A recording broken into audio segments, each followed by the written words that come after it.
Hello friends, good morning. നമ്മുടെ Kerala TV സീരിയലിലേക്ക് എല്ലാവർക്കും സ്വാഗതം. അങ്ങനെ തൻ്റെ ഉള്ളിലുണ്ടായിരുന്നതെല്ലാം സുധീഷ് നിധിയോട് തുറന്നു പറയുക. ഇതൊക്കെ കേട്ടപ്പോൾ നിധിക്ക് ഭയങ്കരമായിട്ട് ദേഷ്യം വരികയാണ്. ഭയങ്കര കലി കയറി നിധി ഇങ്ങനെ നിൽക്കുക കേട്ടോ. സുധീഷാണെന്നുണ്ടെങ്കിൽ തൻ്റെ ഉള്ളിലുണ്ടായിരുന്ന പേടിയും ഇതെല്ലാം പറയുന്നു. അപ്പോൾ ഇതൊക്കെ കേട്ട് നിധി ഒരു കൂസൽ പോലും ഇല്ലാതെ നിൽക്കുക. നിധി കാരണമാണ് എൻ്റെ വീടൊരു വീടായി മാറിയതെന്നൊക്കെ സുധീഷ് ഇങ്ങനെ പറയണു. ഈ ബന്ധങ്ങളുടെയൊക്കെ ഒരു വിലയില്ലേ, അത് ഞങ്ങൾ പഠിപ്പിച്ചത് പോലും നിധിയാണെന്നും സുധീഷ് പറയുക. പിന്നെ ഓരോ ദിവസവും ആ വീടിനെ നിധി ശരിക്കും ഒരു വീടാക്കി മാറ്റുന്നത് എനിക്ക് തന്നോടുള്ള ആ ഒരു ഇഷ്ടവും ബഹുമാനവും ഒക്കെ ഇല്ലേ, അതെനിക്ക് അങ്ങോട്ട് കൂടിക്കൂടി വരുമായിരുന്നു നിധി എന്നൊക്കെ സുധീഷ് പറയണം. ഇതെല്ലാം കേട്ട് നമ്മുടെ നിധി ഇങ്ങനെ നിൽക്കുക, ഒന്നും മിണ്ടാതെ, ഒരു ചലനം പോലും ഇല്ലാതെ. എടോ, തന്നെ ഒരിക്കലും വിട്ടു പോകരുതെന്നാണോടോ ഞാൻ പ്രാർത്ഥിച്ചിട്ടുള്ളതെന്നൊക്കെയാണ് സുധീഷ് പറയുന്നത്. ഇയാൾ ഹോസ്റ്റലിലേക്ക് പോയ ഒരു സമയമുണ്ടല്ലോ, അപ്പോൾ ആ സമയത്തൊക്കെ എനിക്ക് ശരിക്കും ഭ്രാന്ത് പിടിച്ചതുപോലെ ആയിരുന്നു എന്നും, ഇത് നിധിയില്ലാത്തൊരു ജീവിതം എത്ര വിഷമം പിടിച്ചതും എത്ര ബോറായിരുന്നു എന്ന് എനിക്ക് അപ്പോഴാണ് മനസ്സിലായത് തുടങ്ങിയ കാര്യങ്ങളൊക്കെ സുധീഷ് പറയുക. പക്ഷെ നിധിക്ക് ഇതൊന്നും ഒരു പ്രശ്നമേ അല്ല. നിധി മൈൻഡ് പോലും ചെയ്യുന്നുമില്ല. പ്ലീസ് നിധി, നമുക്ക് ഈ ഡിവോഴ്സ് പരിപാടി ഒന്നും വേണ്ട നിധി, പ്ലീസ് നിധി, ഞാൻ നിധിയെ വളരെ സിൻസിയറായിട്ടാണ് സ്നേഹിക്കുന്നത് എന്ന് സുധീഷ് നിധിയോട് പറഞ്ഞു. നിധി അതും ഇങ്ങനെ കേട്ടുകൊണ്ട് നിൽക്കുന്നു. നമുക്ക് ഒരുമിച്ച് ജീവിച്ചൂടെ എന്ന് സുധീഷ് നിധിയോട് ചോദിക്കുമ്പോൾ നിധിയാണെങ്കിൽ കലി കയറി ഇങ്ങനെ നിൽക്കും, ഒന്നും മിണ്ടുന്നില്ല കേട്ടോ. എടോ, താനെന്താ ഒന്നും പറയാത്ത എന്ന് ചോദിച്ചു. അപ്പോൾ നിധി ഇങ്ങനെ സുധീഷിൻ്റെ നേരെ നോക്കിയിട്ട് എല്ലാം കഴിഞ്ഞോ എന്ന് ചോദിച്ചു. അപ്പോൾ കഴിഞ്ഞു, ഞാൻ പറഞ്ഞത് നിധി മുഴുവനും കേട്ടല്ലോ അല്ലേ എന്ന് ചോദിക്കുമ്പം കേട്ടോന്ന് പറഞ്ഞു. എന്നാൽ എന്തെങ്കിലും മറുപടി ഒന്ന് പറഞ്ഞൂടെ എന്ന് സുധീഷ് ചോദിക്കും. ഇങ്ങനെ മിണ്ടാതിരുന്ന ഞാൻ എന്താ കരുതുക എന്നൊക്കെ ഇങ്ങനെ ചോദിക്കുമ്പം ഇയാൾ എന്നെ സ്നേഹിക്കുന്നു എന്നല്ലേ പറഞ്ഞതെന്ന് ചോദിച്ചു. അപ്പോൾ അതേന്ന് സുധീഷ് പറയാം. അപ്പം നിധി ഇങ്ങനെ നോക്കട്ടോ, അത് ലവ് അറ്റ് ഫസ്റ്റ് സൈറ്റ് എന്നൊക്കെ പറയില്ലേ, കണ്ട ദിവസം മുതൽ. അപ്പോൾ അത് എടോ, ഒരിക്കലും പിന്നീട് കാണില്ല എന്ന് കരുതിയവർ അത് പരസ്പരം വിധി കുരുക്കിയിട്ട കഥ താൻ കേട്ടിട്ടില്ലേ? ആ ദിവസം മുതൽ ഇന്ന് വരെ എനിക്ക് തന്നോടുള്ള ഇഷ്ടം കൂടിക്കൂടി വന്നിട്ടേ ഉള്ളൂ എന്ന് സുധീഷ് നിധിയോട് പറയണം. ഇത്രയും കാലത്തെ ജീവിതം കൊണ്ട് നിധിക്കും എന്നോട് കുറച്ചൊക്കെ ഇഷ്ടം തോന്നി തുടങ്ങിയിട്ടുണ്ടാവും അല്ലേ എന്നും സുധീഷ് ചോദിക്കാം. നിധി അന്നേരം ഇങ്ങനെ ഭയങ്കര ദേഷ്യത്തിൽ നോക്കി നിൽക്കുക. ശരിയല്ലേ, ഞാൻ പറയാം ശരിയല്ലേ എന്ന് ചോദിച്ചപ്പം എന്ന് ഞാൻ പറഞ്ഞോ എന്ന് നിധി തിരിച്ച് സുധീഷിനോട് ചോദിച്ചു. സുധീഷിനെ ചിരി മാഞ്ഞു. നിങ്ങളെ ഇഷ്ടമാണെന്ന് ഞാൻ എപ്പോഴെങ്കിലും പറഞ്ഞോന്ന് സുധീഷ് അന്തം വിട്ടിങ്ങനെ നോക്കി നിൽക്കുവാണ്. അപ്പം നിങ്ങൾ ഇഷ്ടപ്പെടാനുള്ള ഒരു കാരണം നിങ്ങൾക്ക് എന്നോടൊന്ന് പറയാമോ എന്ന് ചോദിക്കുക. അത് മനസ്സിലായില്ല. എനിക്ക് നിങ്ങളോട് ഇഷ്ടം തോന്നി തുടങ്ങിയിട്ടുണ്ടാകുമെന്ന് നിങ്ങൾ പറഞ്ഞില്ലേ, അതിന് അറ്റ്ലീസ്റ്റ് ഒരു കാരണം നിങ്ങൾക്ക് എന്നോട് പറയാമോ എന്ന് നിധി ചോദിക്കുക. ഞാൻ നിങ്ങളെ എന്തിന് ഇഷ്ടപ്പെടണം, അതിൻ്റെ ആവശ്യം എന്താണെന്ന് ചോദിക്കുന്നു. അല്ല, അങ്ങനെ ചോദിച്ചാൽ ഇയാൾ പറഞ്ഞതൊക്കെ ഞാൻ ചെയ്തു തന്നിട്ടില്ലേ? കല്യാണം മുടക്കണമെന്ന് പറഞ്ഞു, അത് ചെയ്തു തന്നില്ലേ? തിരുവനന്തപുരത്ത് ജോലി വേണമെന്ന് പറഞ്ഞു, അതും കിട്ടിയില്ലേ? ഇതൊക്കെ ഞാൻ കൂടി സഹായിച്ചതുകൊണ്ട് നടന്നതല്ലേ എന്ന് സുധീഷ് ചോദിക്കാം. അതെ, ശരിയാണ്, ഇതിനെല്ലാം സഹായിച്ചത് നിങ്ങൾ തന്നെയാണ്. ചെയ്ത ഉപകാരങ്ങൾക്ക് നന്ദി വേണം, അത് പറയുകയും വേണം. അല്ലാതെ പ്രേമിക്കുകയാണോ വേണ്ടത് എന്ന് നിധി സുധീഷിനോട് ചോദിക്കുക. സുധീഷ് പറഞ്ഞ് അന്തം വിട്ട് നിൽക്കാം. നിങ്ങളെപ്പോലെ ഒരു ഫ്രോഡിനെ ഞാൻ എന്തിന് ലവ് ചെയ്യണമെന്ന് നിധി ചോദിക്കുക. ഫ്രോഡോ? താൻ എന്തൊക്കെയാ ഈ പറയണേ എന്ന് സുധീഷ് ചോദിക്കുമ്പം ഇന്ന് ഞാൻ എങ്ങോട്ടാണ് പോയതെന്നറിയാവോ എന്ന് ചോദിച്ചു. അപ്പം എവിടേക്കാ, ഓഫീസിലേക്കല്ലേ പോയതെന്ന് ചോദിച്ചപ്പം നിങ്ങളുടെ എൻ്റെയും കല്യാണം നടത്തി തന്നില്ലേ, ആ പോലീസ് സ്റ്റേഷനിലേക്കാണ് പോയതെന്ന് പറഞ്ഞപ്പോൾ സുധീഷ് ഞെട്ടി. അത് നടത്താൻ മുന്നിട്ട് നിന്ന് നിങ്ങളുടെ ഗോപി പോലീസിനെ കാണാനാണെന്ന് പറയുമ്പോഴേക്കും അയ്യോ, എല്ലാം തീർന്നു. എപ്പോൾ ഡിവോഴ്സ് പെറ്റീഷൻ കൊടുത്താലും അയാൾ എന്തിനാണ് വിളിക്കുന്നത്? അയാൾ എന്തിനത് മുടക്കാൻ നോക്കണം? എന്തോ കള്ളത്തരമുണ്ടെന്ന് എനിക്ക് അന്നേ തോന്നിയതാണെന്നും അതുകൊണ്ട് തന്നെ ഞാൻ പോയതാണെന്നും നിധി പറയൂ കേട്ടോ. പിന്നെ സുധീഷിനും മിണ്ടാട്ടോ ഇല്ല. നാടകം മുഴുവനും എനിക്ക് മനസ്സിലായെന്നും തത്ത പറയുന്നത് പോലെ ഗോപി പോലീസ് എല്ലാ കാര്യങ്ങളും എന്നോട് പറഞ്ഞെന്നും പറഞ്ഞു. നിങ്ങൾ ചെയ്ത എല്ലാ ഫ്രോഡ് പണിയും എനിക്ക് മനസ്സിലായെന്നും പറഞ്ഞു. എന്തൊക്കെ എക്സ്ക്യൂസുകളായിരുന്നു നിങ്ങൾ പറഞ്ഞത്? ഗോപി പോലീസിനോട് വക്കീൽ പറഞ്ഞിട്ടുണ്ടാവും, അല്ലെങ്കിൽ കോടതിയിൽ നിന്ന് ഇൻഫോം ചെയ്തിട്ടുണ്ടാവും അല്ലേ? ഇതൊക്കെയല്ലേ നിങ്ങൾ എന്നോട് പറഞ്ഞത്? ഒരു നാണവും ഇല്ലാതെ ഇങ്ങനെ നുണ പറയാൻ എങ്ങനെ കഴിയുന്നു തനിക്കെന്നും നിധി സുധീഷിനോട് ചോദിക്കുക.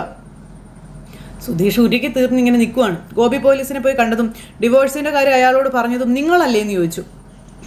നിങ്ങൾ നിർബന്ധിച്ചിട്ടാണ് അയാൾ എന്നെ വിളിച്ചുകൊണ്ടിരുന്നതെന്നും അല്ലേ എന്നും നിധി ഇങ്ങനെ ചോദിക്കുമ്പം അല്ല നിധി, വേറൊന്നുമല്ല നിധി. ആ പറഞ്ഞോ. ന്യായീകരിക്കാൻ പോക്കറ്റിൽ ഏത് സമയം റെഡിമെയ്ഡായിട്ട് നുണയുണ്ടാകുമല്ലോ അല്ലേ? അയ്യോ, ഇത് നുണയല്ല നിധി, സത്യം ഞാൻ പറയുന്നത്. എടോ, എനിക്ക് ഒരുപാട് ഇഷ്ടമായിരുന്നടോ എന്ന് സുധീഷ് നിധിയോട് പറയാം. ഡിവോഴ്സ് എന്ന് പറഞ്ഞ് താൻ വന്നപ്പോൾ അത് തടയാൻ എനിക്ക് വേറെ ഒരു വഴിയും തോന്നിയില്ല എന്ന് സുധീഷ് നിധിയോട് പറയണം. പോലീസ് സ്റ്റേഷനിൽ നിന്ന് വിളിച്ചു പറഞ്ഞ് നിധി വിശ്വസിക്കുമെന്ന് ഞാൻ കരുതിയെന്ന് പറഞ്ഞു. അതെ, ഞാനൊരു കഴുതയാണല്ലോ അല്ലേ നിങ്ങൾ പറയുന്നതെല്ലാം വിശ്വസിക്കാൻ?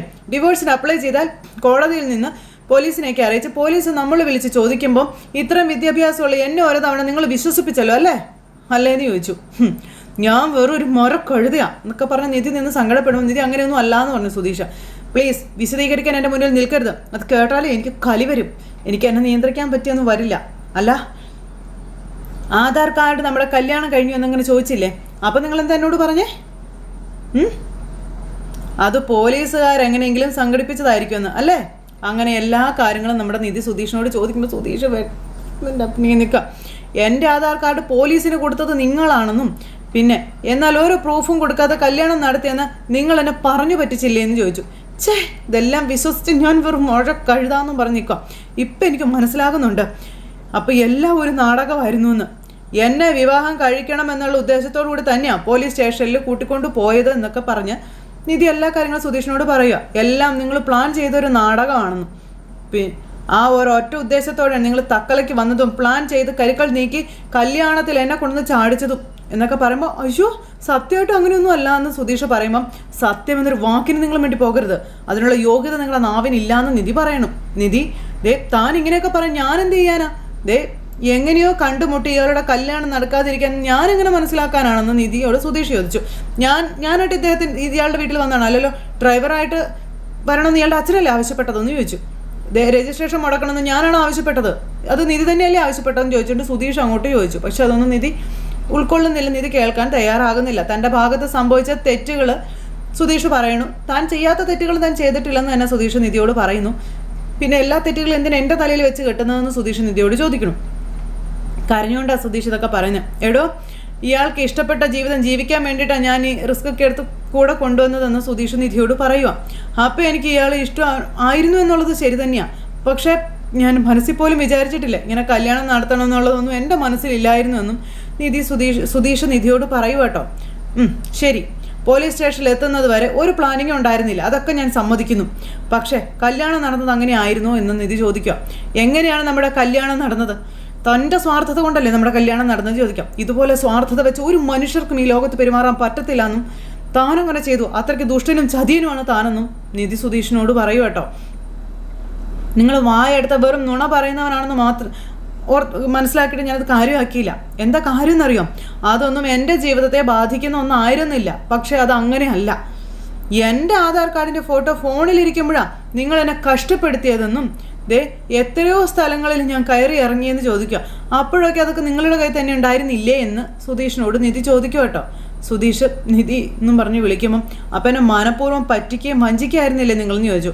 അയ്യോ നിധി, അങ്ങനെ അല്ലടോ, അപ്പോൾ സത്യമായിട്ടും എനിക്ക് ഓർമ്മ ഉണ്ടായിരുന്നില്ല എന്ന് സുധീഷ് പറയുമ്പം പോലീസ് സ്റ്റേഷനിൽ വെച്ച് കല്യാണം കഴിക്കാൻ ആധാർ കാർഡ് ചോദിച്ചപ്പോൾ മാത്രം നിങ്ങൾക്ക് ഓർമ്മ വന്നു അല്ലേ? പിന്നെ അങ്ങോട്ട് നിങ്ങൾക്ക് ഓർമ്മയില്ല അല്ലേ? നിങ്ങൾ എന്തൊക്കെയാണോ കാണിച്ചത് കൂട്ടിയതെന്നൊക്കെ ചോദിച്ചുകൊണ്ട് എല്ലാം ചോദിക്കുക. ഞാൻ ഈ നാട് മുഴുവൻ ഓടിയപ്പം നിങ്ങളുടെ ഫോണിലും അതുപോലെ പേഴ്സിലൊക്കെ ഉള്ളത് നിങ്ങളങ്ങ് മറച്ചു വെച്ചു അല്ലേ? നിങ്ങളുടെ വീട്ടിൽ നിന്ന് ഞാൻ ഇറങ്ങി പോകരുതെന്ന് വിചാരിച്ച് അതിനുള്ളിൽ എന്നെ തളച്ചിടാൻ മനഃപൂർവ്വം ചെയ്ത ചതിയല്ലേ അതെന്നൊക്കെ ചോദിക്കുമ്പം നിധി എൻ്റെ വീട്ടിൽ താമസിച്ചുകൊണ്ട് തനിക്ക് ബുദ്ധിമുട്ടൊന്നും ഉണ്ടായില്ലല്ലോ, ഉണ്ടായോ എന്ന് ചോദിച്ചു. ഞാനിതിനാണോ തൻ്റെ വീട്ടിൽ താമസിക്കുന്നതെന്ന് നിധി സുധീഷിനോട് ചോദിക്കുക. തൻ്റെ വീട്ടിൽ താമസിക്കാനാണോടോ ഞാൻ ഇങ്ങോട്ട് വന്നതെന്ന് നിധി സുധീഷിനോട് ചോദിക്കണു. സുധീഷ് മിണ്ടാട്ടമില്ല. എൻ്റെ വിദ്യാഭ്യാസത്തിനനുസരിച്ചുള്ള ഒരു ജോലി കണ്ടെത്തി എനിക്ക് ഇഷ്ടമുള്ള രീതിയിൽ ജീവിക്കാനാണ് ഞാൻ വീട് വിട്ട് ഇറങ്ങിയത്, അല്ലാതെ താൻ നിശ്ചയിക്കുന്നത് പോലെ ജീവിക്കാനല്ല എന്ന് നിധി സുധീഷിനോട് പറയുകയും ചെയ്തു. പ്രൂഫ് ഇല്ലാതെ എങ്ങനെ ഈ കല്യാണം നടന്നു എന്ന് ഞാൻ ചോദിച്ചപ്പോഴല്ല അയ്യോ അറിയില്ല എന്ന് നടിക്കായിരുന്നു നിങ്ങളല്ലേ എന്ന് സുധീഷിനോട് നിധി ചോദിക്കുക കേട്ടോ. നിങ്ങളൊരു തോന്നി ഫ്രോഡാണെന്നും നുണയനും ചതിയനുമാണെന്നും പറഞ്ഞു. ഇതെല്ലാം കേട്ട് സുധീഷ് ഇങ്ങനെ നിൽക്കുക. ഡിവോഴ്സ് നടക്കാതിരിക്കുന്ന സ്റ്റേഷനിൽ ചെന്ന് പോലീസിനെ മാനിപ്പുലേറ്റ് ചെയ്ത് അയാളെ കൊണ്ട് എന്നെ വിളിപ്പിച്ച് താൻ എന്തൊക്കെയാണോ കാണിച്ചത്? അത് എൻ്റെ മുന്നിൽ നിന്ന് ഒന്നും അറിയാത്ത പോലെ കേട്ട് നിന്നവനല്ലേ താനെന്നും ചോദിച്ചു നിധി ഇതൊക്കെ ചോദിക്കട്ടോ. പോലീസ് സ്റ്റേഷനിൽ വെച്ച് കല്യാണം എന്ന ഓപ്ഷൻ എന്ന് പറഞ്ഞ് താൻ തന്നെയല്ലടോ എന്നും ചോദിച്ചുകൊണ്ട് സുധീഷിനെ കുത്തിന് കയറി പിടിക്കുക നിധി. അന്ന് അങ്ങനെ അല്ല എന്ന് പറഞ്ഞു കഴിഞ്ഞു ഇയാളുടെ അച്ഛൻ്റെ കൂടെ ഇയാളെ പറഞ്ഞയച്ചേനെ. അത് ഒഴിവാക്കാൻ വേണ്ടിയാണ് ഞാൻ അങ്ങനെ പറഞ്ഞത് എന്ന് സുധീഷ് നിധിയോട് പറയുക. അവർ കല്യാണം കഴിക്കാൻ പറഞ്ഞപ്പം ഞാനൊന്ന് പതറിപ്പോയതാണെന്നും സുധീഷ് പറയണു. പക്ഷേ അവിടെ നിന്ന് ഇയാളെ രക്ഷപ്പെടുത്താൻ വേറെ ഒരു വഴിയും ഞാൻ ആ സമയത്ത് കണ്ടില്ല എന്ന് സുധീഷ് നിധിയോട് പറയുന്നു കേട്ടോ. അങ്ങനെ എല്ലാം സുധീഷ് ഏറ്റു പറഞ്ഞിട്ടും നിധി ഒന്നും വിശ്വസിക്കുന്നില്ല. സുധീഷ് നിധിയെ പിടിച്ചൊരു ഒറ്റ തള്ളായിരുന്നു. എടോ, താൻ കാര്യങ്ങളൊന്നും വേണ്ട രീതിയിൽ മനസ്സിലാക്കാത്തത് കൊണ്ടാണ് ഇങ്ങനെയൊക്കെ പറയുന്നതെന്ന് സുധീഷ് നിധിയോട് പറയുക. അന്ന് ആ കല്യാണം നടന്നില്ലായിരുന്നെങ്കിൽ അവർ തന്നെ പിടിച്ചുകൊണ്ട് ആ ഓസ്ട്രേലിയക്കാരനെ കൊണ്ട് കെട്ടിപ്പിക്കുമായിരുന്നു എന്നുള്ള കാര്യം നിധിയോട് സുധീഷ് പറയണം. കല്യാണം നടന്നതുകൊണ്ട് മാത്രമാണ് അവർ സ്വന്തം ഇഷ്ടത്തിന് ജീവിക്കാൻ വേണ്ടി നിധിയെ വിട്ടതെന്നും പറയണം. അതുകൊണ്ടാണ് നിധിക്ക് ഇപ്പോൾ ഇഷ്ടമുള്ള ജോലി ചെയ്യാൻ പറ്റണേന്നും സുധീഷ് നിധിയോട് പറയൂ കേട്ടോ. ഇനിയിപ്പോൾ കല്യാണം കഴിയാതെയാണ് നിധി ഇവിടെ ഏതെങ്കിലും ജോലി ചെയ്ത് ജീവിക്കാൻ തുടങ്ങിയിരുന്നതെങ്കിൽ അപ്പോൾ ഉറപ്പായിട്ടും അവർ പിടിച്ചുകൊണ്ട് പോകുമായിരുന്നു എന്നും സുധീഷ് നിധിയോട് പറയണം. ഇനി ആ നിലയ്ക്ക് നോക്കുമ്പം നിധിക്ക് എന്നെക്കൊണ്ട് ഉപകാരം ഉണ്ടായിട്ടില്ലേ നിധി എന്ന് സുധീഷ് ചോദിക്കാം. പറയാനൊരു കുറ്റവാളി നിർത്തി സംസാരിക്കുന്നത് പോലെ സംസാരിക്കരുത് കേട്ടോ എന്ന് പറഞ്ഞപ്പോൾ താൻ കുറ്റവാളി തന്നെയാണോ എന്നും നിധി പറയുന്നു. സ്വന്തം തെറ്റുകളെ ന്യായീകരിക്കാൻ എന്തും നുണയും പറയുന്ന ഒരു കുറ്റവാളി തന്നെയാണ് താനെന്നും നിധി അന്നേരം പറഞ്ഞു. എന്നോട് താൻ പറഞ്ഞതെല്ലാം പച്ചക്കള്ളമാണ്. തന്നെപ്പറ്റി, തൻ്റെ കുടുംബത്തെപ്പറ്റി, വീടിനെപ്പറ്റി അങ്ങനെ നിങ്ങൾ പറഞ്ഞതെല്ലാം നുണയായിരുന്നില്ലേ എന്ന് നിധി സുധീഷിനോട് ചോദിക്കുക. എന്നിട്ടിപ്പോൾ എനിക്കെല്ലാം മനസ്സിലായിട്ടും വീണ്ടും മുഖത്ത് നോക്കി നുണ പറയാൻ ഒരു ഉളുപ്പില്ലാതെ ഗേജ ഫ്രോഡാണ് താനെന്നും നിധി സുധീഷിനോട് പറയുന്നു. താനി വഞ്ചകനാണ് താനെന്നും തൻ്റെ അടുക്കൽ നിൽക്കുന്നത് പോലും എനിക്ക് നാണക്കേടാണെന്നൊക്കെ പറഞ്ഞുകൊണ്ട് നിധി ഇങ്ങനെ സുധീഷിനെ എന്നേക്കുമായി വെറുത്ത് പണ്ടാരം അടങ്ങി അവിടെ നിന്ന് പോവുകയാണ്. പറയാനുള്ളത് മുഴുവൻ മുഖത്തടിച്ചു പറഞ്ഞു. സുധീഷ് അവിടെ നിന്ന് ചങ്ക് പൊട്ടി കരയുക കേട്ടോ. ചങ്ക് പൊട്ടി കരയുന്നെന്ന് പറഞ്ഞാൽ നെഞ്ചു പൊട്ടി തന്നെയാണ് കരയുന്നത്. കുറച്ച് കഴിഞ്ഞപ്പോഴത്തേക്കും നിധി ഒരു ഓട്ടോ വിളിച്ച് വീട്ടിലേക്ക് വരുന്നു. സുധീഷ് സ്കൂട്ടറിനും അങ്ങോട്ടേക്ക് വന്നു. നിധി വന്നു, മിണ്ടാതെ മുറിയിലേക്ക് കയറി വാതിലടച്ചു. സുധീഷ് കരഞ്ഞ് കൂവി അവിടെ അങ്ങനെ ഇരിക്കുന്നു. അങ്ങനെ നിധി പറഞ്ഞ ഓരോ കാര്യങ്ങളും സുധീഷിനെ ഭയങ്കരമായിട്ട് ഇങ്ങനെ അലട്ടിക്കൊണ്ടിരിക്കാം. സുധീഷ് എന്നിട്ട് മുഖമൊക്കെ കഴുകി ഒന്നും സംഭവിക്കാത്തതുപോലെ അവിടെ വന്നിരിക്കുക. അപ്പോഴത്തേക്ക് ഉറങ്ങിക്കിടന്നവർ 3 പേരും എഴുന്നേറ്റു. എന്താ പറ്റിയേ? എന്താ വല്ലാണ്ടിരിക്കുന്നത്? സുധീഷേട്ടാ എന്തു പറ്റി എന്ന് ചോദിച്ചപ്പം എന്തു പറ്റിയെന്ന് ചോദിച്ചില്ലേ, പറയാത്ത എന്താണെന്ന് ഹരീഷ് ചോദിച്ചു. നിങ്ങളാരും കിടന്നില്ലേ എന്ന് ചോദിച്ചു. ആ സമയം ചോദിച്ചതിന് ഉത്തരം പറയാൻ പോയത് പറഞ്ഞില്ലേ എന്ന് ചോദിച്ചു. ഇല്ല പറഞ്ഞില്ല എന്ന് സുധീഷ് ഇവരോട് പറയും. അപ്പം സുഭാഷിന് കാര്യങ്ങൾ മനസ്സിലായി. അപ്പം അതെന്താ പറയാതിരുന്നതെന്ന് ചോദിച്ചപ്പോൾ പറയാനുള്ള സമയമായിട്ടില്ല എന്ന് പറഞ്ഞു. അതാ പറയാതെ പോകുന്നതെന്നും. അപ്പോൾ ഇത്രയും നേരം അവിടെ എന്ത് ചെയ്യായിരുന്നു എന്ന് ഹരീഷ് ചോദിച്ചപ്പോൾ അത് പിന്നെ ചുമ്മാ സംസാരിച്ചുകൊണ്ടിരുന്നു എന്ന് പറഞ്ഞുകൊണ്ടിരിക്കാം. ഇതിനാണോ ഇത്ര ബിൽഡപ്പൊക്കെ കൊടുത്ത് ഇവിടുന്ന് പോയതെന്ന് നികേഷ് അന്നേരം ചോദിച്ചു. ഇനി എന്തായാലും ഇന്നെല്ലാം ഓപ്പണായിട്ട് പറയുന്നു. സുഭാഷിനോട് തള്ളി മറിച്ചിട്ടല്ലേ പോയത്, പിന്നെന്താ എന്ന് പറഞ്ഞുകൊണ്ട് നികേഷ് ഞാൻ ഇറങ്ങാൻ പോകാമെന്ന് പറഞ്ഞു നികേഷ് കിടന്നു. സുധീഷ് ഒന്ന് അടുത്ത് കിടന്നു. സുഭാഷ് അന്നേരത്തേക്കും നമ്മുടെ സുധീഷിനെ കെട്ടിപ്പിടിച്ചിരിക്കുക. അപ്പോൾ ഇയാളുടെ പോക്ക് കണ്ടപ്പോൾ എന്ന് ഉറപ്പായിട്ടും പറയുന്ന ഞാൻ വിചാരിച്ചതെന്ന് ഹരീഷ്. സെയിം എന്നും പറഞ്ഞുമ്പോൾ നികേഷൻ കിടക്കുന്നു. വിടറാ എന്നും പറഞ്ഞു സുഭാഷ് അന്നേരം. അവന് സമയമായില്ലെന്ന് തോന്നിക്കാണും. സമയമാകുമ്പം അവൻ തന്നെ പറഞ്ഞോളൂ എന്ന് സുഭാഷ്. നിങ്ങൾ കിടന്ന് ഉറങ്ങാൻ നോക്കാൻ പറഞ്ഞു. അങ്ങനെ അതും പറഞ്ഞ് അവരവിടെ കിടക്കുകയാണ്. അപ്പോൾ സുധീഷിനാണെങ്കിൽ സഹിക്കാൻ പറ്റുന്നില്ല. സുധീഷ് അവിടെ കിടന്ന് ഭയങ്കര കരച്ചിൽ. അപ്പോൾ സുഭാഷ് ഇത് ശ്രദ്ധിച്ചു കിട്ടോ. അപ്പോൾ അങ്ങനെ ആ ഒരു കരച്ചിലും കാര്യങ്ങളും ഒക്കെ ആയിട്ട് അനിയൻ്റെ ആ ഒരു തകർച്ച കണ്ട് സഹിക്കാൻ മേലാതെ സുഭാഷ് ഇങ്ങനെ എഴുന്നേറ്റ് നോക്കുന്നു. അപ്പോൾ ആ സുധീഷ് അവിടെ കിടന്ന് നന്നായിട്ട് ഭയങ്കരമായിട്ട് സങ്കടപ്പെട്ട് കരയുന്നു. അപ്പോൾ അങ്ങനെയൊക്കെയുള്ളൊരു സിറ്റുവേഷനും കാര്യങ്ങളൊക്കെ കാണിച്ചുകൊണ്ടാണ് ഇന്നത്തെ നമ്മുടെ കഥ അവസാനിച്ചത്. അപ്പോൾ എല്ലാവരും കാത്തിരുന്ന് കാണണം കേട്ടോ. എല്ലാവർക്കും നല്ലൊരു ദിവസം ആശംസിക്കുകയാണ്. എല്ലാവരുടെയും സപ്പോർട്ടിനും സ്നേഹത്തിനും ഒത്തിരി നന്ദി അറിയിക്കുന്നു. വീണ്ടും കാണുന്നത് വരെ എല്ലാവർക്കും ടാറ്റാ.